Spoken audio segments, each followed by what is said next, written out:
Olá, somos do Centro Espírita Allan Kardec de Campinas.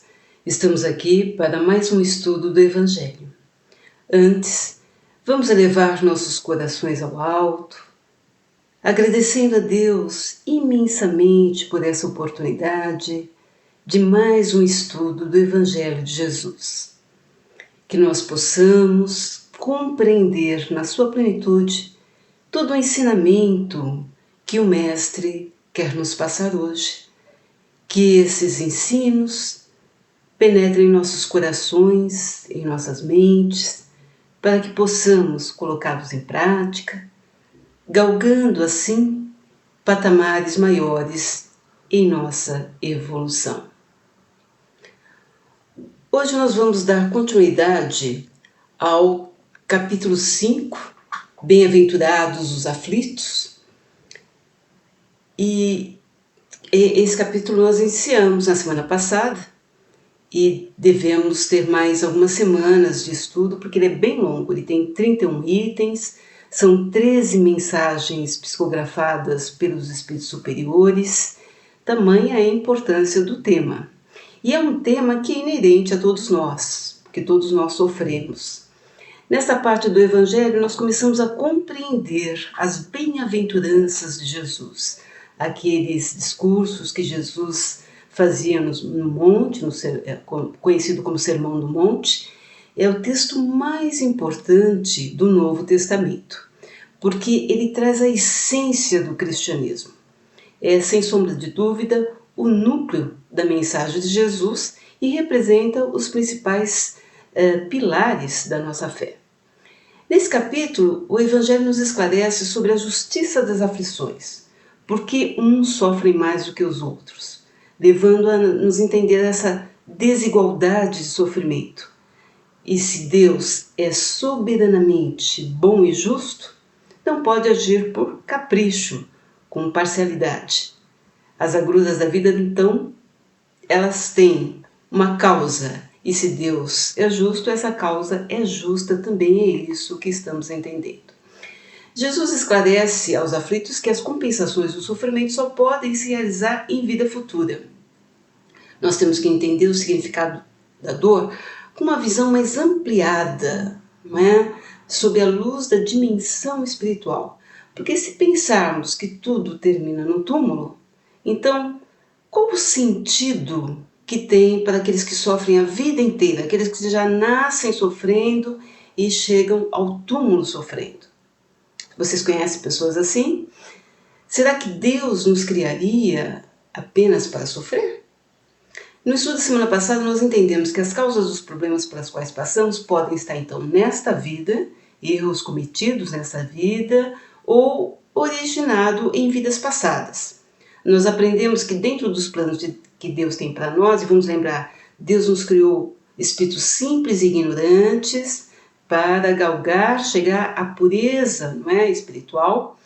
Então, as expiações, que são as sanções disciplinares, as reparações do mal que praticamos, bem como as provas que muitas vezes nós mesmos pedimos a Deus para a nossa evolução, elas vão nos burilando como a pedra que nasce bruta e que se torna um diamante.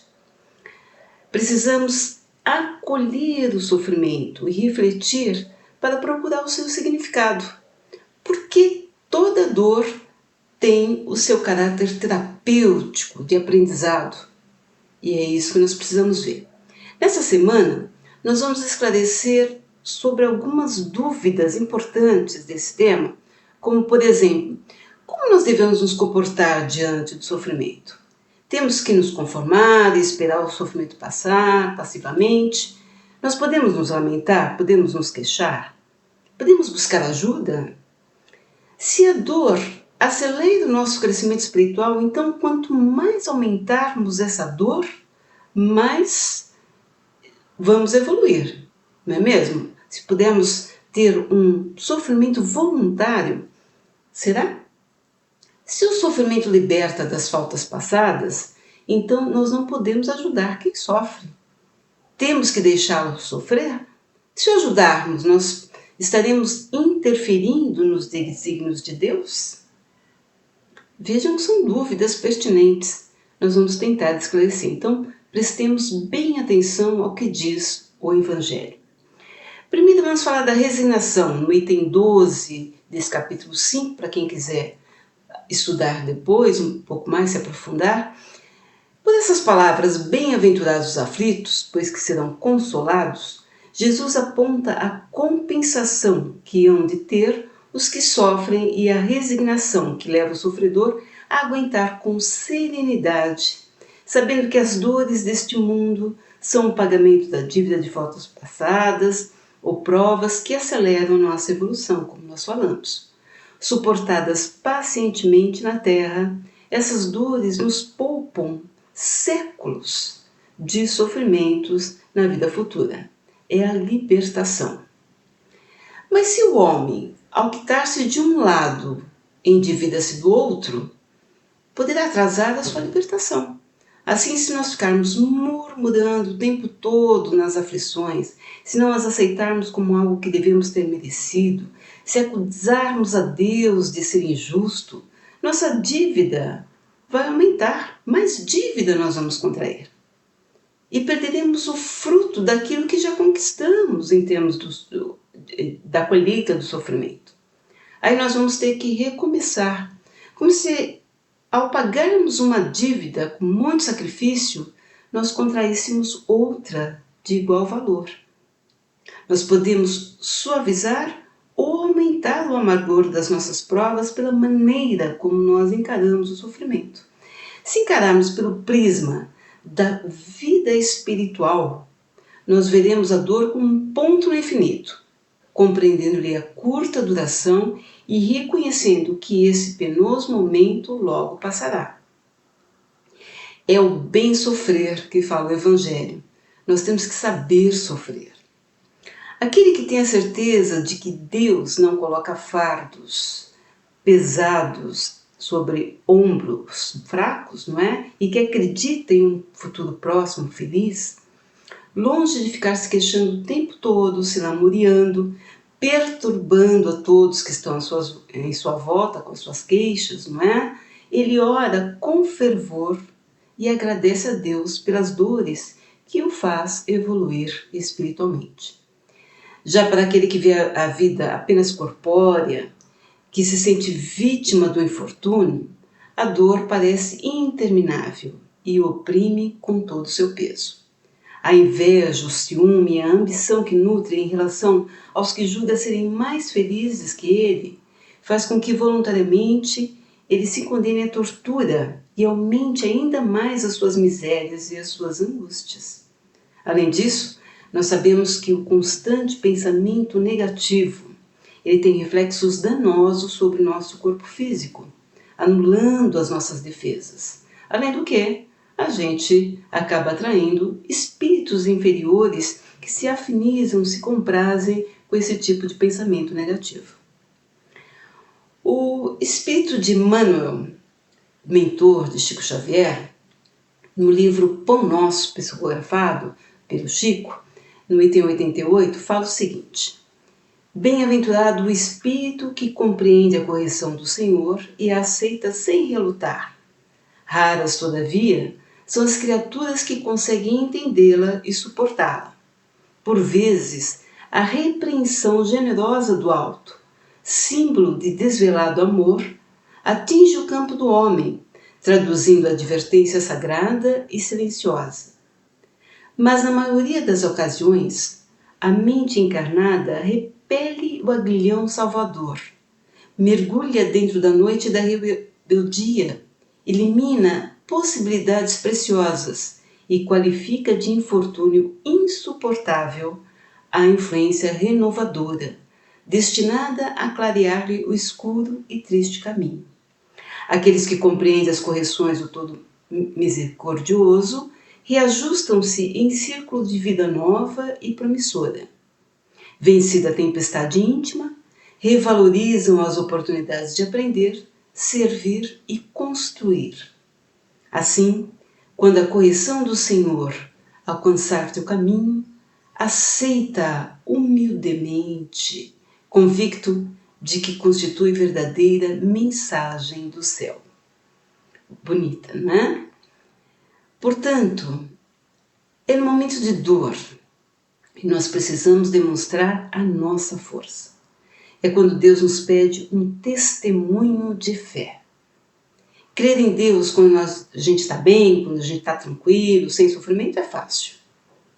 O difícil é quando estamos ali, no sofrimento, e que nós temos que dar realmente um testemunho de fé. Allan Kardec, o codificador da doutrina espírita, perguntou ao Espírito de São Luís: os que aceitam resignados sofrimentos por submissão à vontade de Deus e tendo em vista a felicidade futura, não trabalham somente em seu próprio benefício? Poderão tornar seus sofrimentos proveitosos a outros? Podem esses sofrimentos ser de proveito para outra pessoa, material e moralmente? E São Luís respondeu: sim. Materialmente, se pelo trabalho, pelas privações e pelos sacrifícios que tais criaturas se imponham, contribuem para o bem-estar material de seus semelhantes. E moralmente, pelo exemplo que elas oferecem de sua submissão à vontade de Deus. Esse exemplo do poder da fé espírita pode induzir os desgraçados à resignação e salvá-los do desespero e de suas consequências funestas para o futuro. Ser o exemplo. Que bom, não é? Mas vejam bem, nós não estamos aqui dizendo que nós não podemos colocar para fora o que sentimos, ainda mais no momento de dor. Por exemplo, é claro que se dermos uma topada no pé da cama, a gente vai gritar de dor. É óbvio. Mas nós não vamos chorar feito crianças, nós não vamos falar palavrões, xingar a cama, não é? Vamos expressar nossa dor com dignidade. Assim devemos agir diante do sofrimento, sem tanto alarde, sem incomodar o tempo todo as pessoas com as nossas lamúrias, com as nossas queixas, sem revolta, principalmente sem revolta contra Deus. Agora, tudo bem em aceitar as provas com resignação, mas podemos então fazer mais? Se Jesus disse, bem-aventurados os aflitos, haverá mérito em procurar aflições voluntariamente, procurar aflições que nos agravem as provas por meio de sofrimentos? Ou seja, podemos aumentar por nossa própria conta as nossas provas para acelerar a nossa evolução? Essa é uma dúvida. Os espíritos superiores dizem que há grande mérito nisso, mas, atenção, somente quando os sofrimentos e as privações objetivam o bem do próximo, porquanto é a caridade pelo sacrifício. Não há mérito algum quando se buscam os sofrimentos e as privações somente por egoísmo ou por fanatismo. E os benfeitores espirituais recomendam: orientai-vos com as provas que Deus vos manda e contentai-vos. Não lhe aumenteis o volume, já de si por vezes tão pesado. Aceitá-las sem queixumes e com fé, eis tudo o que de vós exige o Pai. Não enfraqueçais o vosso corpo com privações inúteis, pois que necessitais de todas as vossas forças para cumprirdes a vossa missão de trabalhar na terra. Muito diverso é o que ocorre quando o homem impõe a si próprio sofrimentos para o alívio do seu próximo.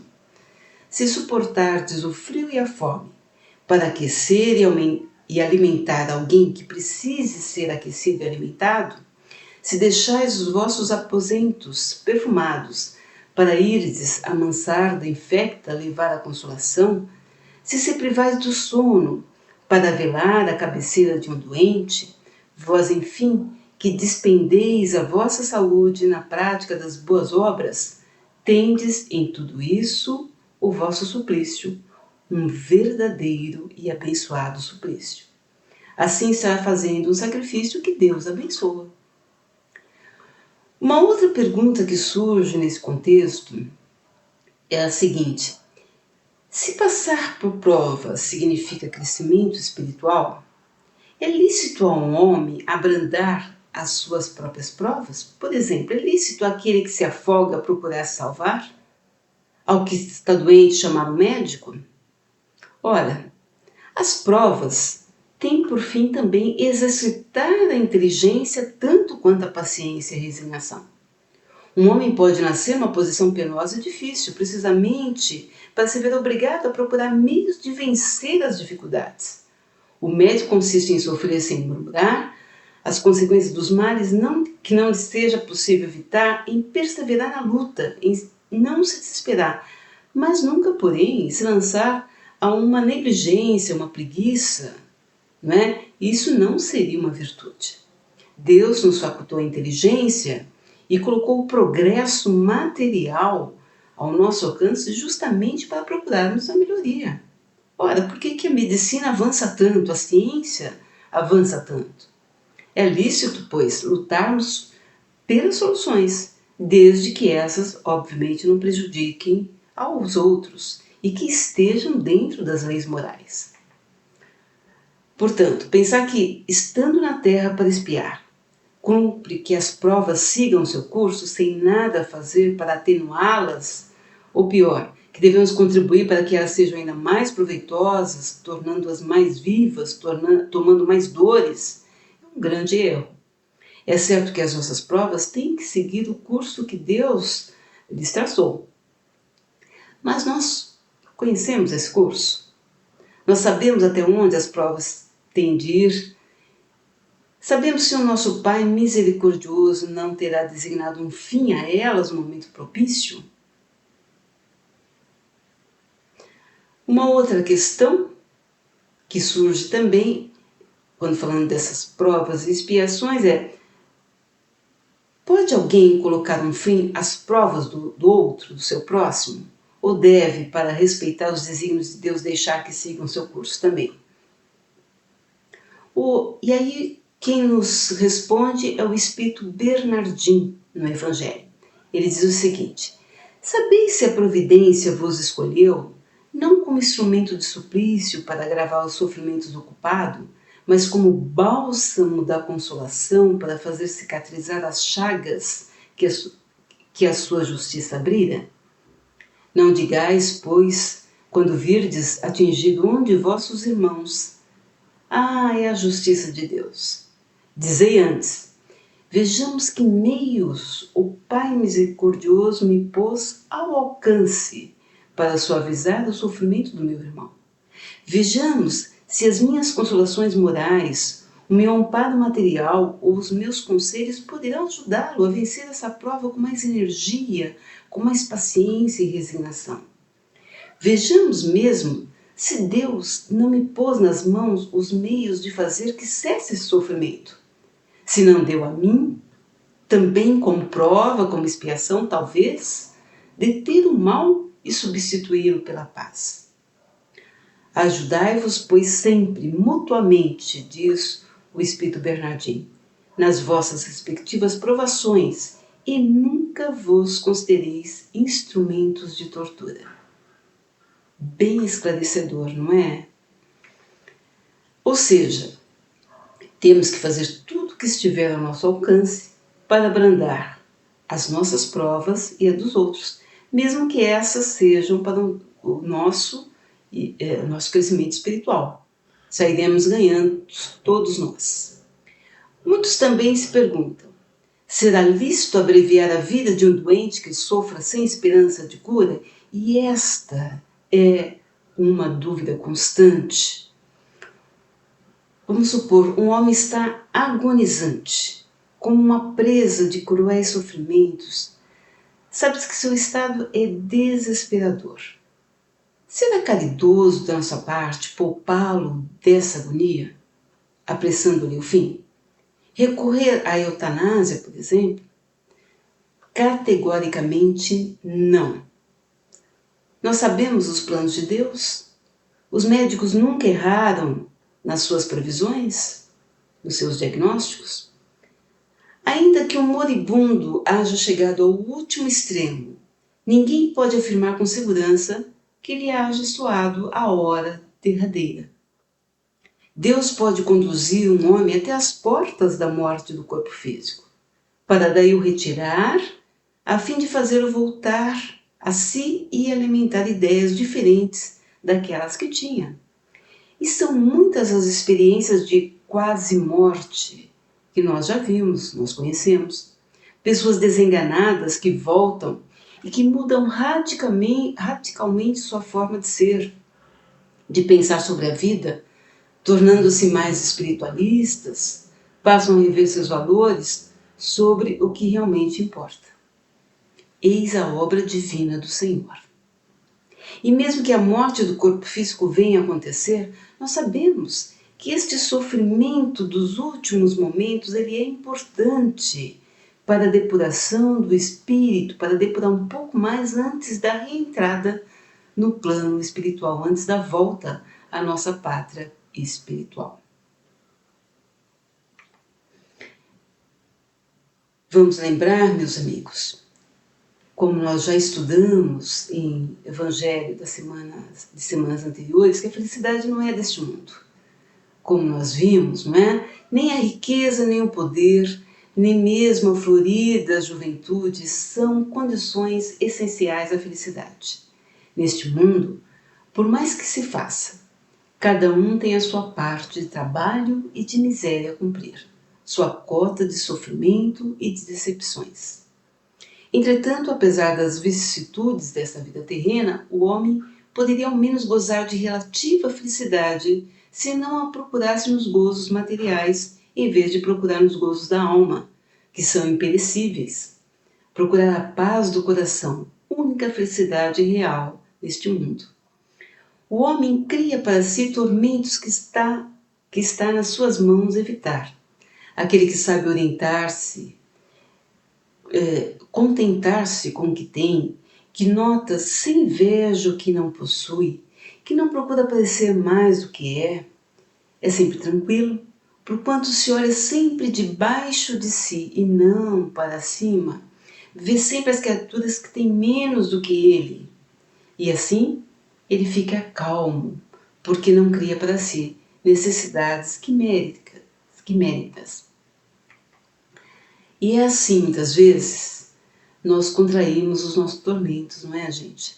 Basta refletir sobre a origem dos nossos problemas e a gente vai ver lá no fundo que grande parte deles ocorre por conta de nós mesmos, pela nossa soberba, pelo nosso ciúme, inveja, cobiça, preguiça, pelo nosso desejo material. A gente vai desejando o material, desejando cada vez mais, tem uma coisa que é outra coisa, que é mais acima, e a gente, essa coisa de querer mais, isso vai fomentando em nós sentimentos de baixo valor, que muitas vezes nos fazem sofrer, nos traz dores. Porque somente a realização plena do nosso propósito de vida é que satisfaz a fome essencial, os reais anseios do coração. Olha lá, a realização plena do nosso propósito de vida é que satisfaz a fome essencial, os reais anseios do coração. E quando esse propósito é elevado, quando está ligado a causas espirituais, quando está ligado a algum tipo de dedicação ao outro, à caridade, isso traz sentido e significado à nossa essência, à nossa existência. Somente isso traz sentido e significado, pois foi para isso que Deus nos criou, para ajudarmos uns aos outros na escalada da evolução. Como disse certa vez um filósofo, somente quem sabe o porquê da vida é capaz de suportar o como. Somente quem sabe o porquê da vida é capaz de suportar o como. As agruras dessa jornada terrena. O despertar para isso nos afasta dos tormentos voluntários e insanos. Quais pensamentos têm habitado as nossas mentes? Vamos lembrar do Mestre Jesus. Onde está o vosso tesouro, aí estará o vosso coração. Se buscarmos as causas das nossas dores, vamos ver que na maioria elas estão ligadas a questões materiais. Quanto tempo e recursos nós vamos dedicar a esses tesouros que não satisfazem a fome do coração. E assim, meus amigos, nós chegamos ao final de mais um Evangelho do Cristo para nossa reflexão e aprendizado.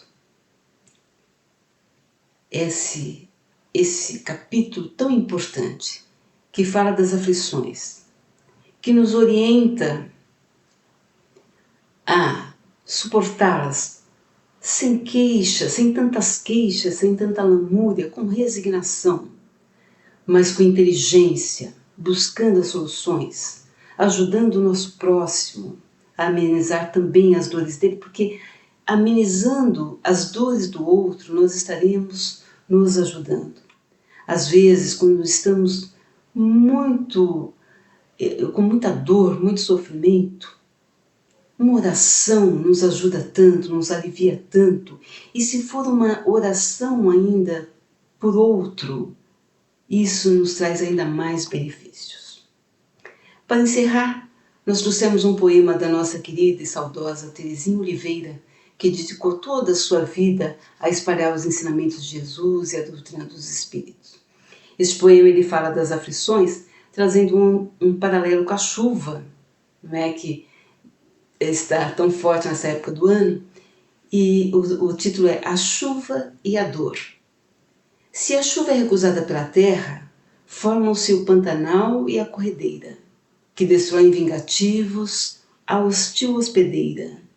Mas se amiga e fraterna ela os braços de serra e as águas acolhem em seu interior, a semente germina e desabrocha a flor. Se a alma em revolta não aceita a dor, surgem o desespero e a amargura, que consomem e maltratam a infeliz criatura. Mas se ela abraça o sofrimento benfeitor, ressurge diferente, transformada, melhor, mais sábia e forte, em Deus purificada. Vamos então agradecer mais uma vez ao Pai por essa mensagem tão bonita do Evangelho, que tanto nos consola, que tanto nos esclarece, que tanto abre a nossa mente e nosso coração para o que tem que ser, porque é a mensagem de Jesus para nós. Senhor, nos ajude nesta caminhada terrena tão difícil, mas com o seu consolo espiritual e com o aprendizado do Evangelho, temos as armas poderosas para combater o mal. Que estejamos sempre firmes neste propósito, Senhor. Ilumine nossos caminhos. Muito obrigada. E obrigada a todos pela atenção.